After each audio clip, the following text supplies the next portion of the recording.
Армысыздар, құрметті көрермендер. Айдана Меденова оқырмандарына енді ән айтпайтынын жеткізді. Ең қызығы, тіпті әнді тыңдамаймын да. Кешью тобының экс-мүшесі Айдана Меденова енді ән айтпай, өнер жолынан мүлдем алыстағанын айтты деп хабарлайды.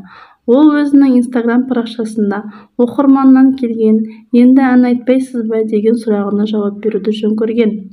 Жоқ, ең қызығы, тіпті әнді тыңдамаймын да. Жалпы басында маған қиын болады деп ойлағанмын. Сөйтсем керісінше, Алла маған жеңілдік сыйлады. Өзімнен өзім еш қиналмастан музыкадан жырақтап кете бардым. Алла ұлық, несіне қарай бір секундта адамның жағдайын өзгерте салады екен, деп жазды Айдана Меденова. Егер бүгінгі жазбам ұнаса, лайк басып кетсеңіздер.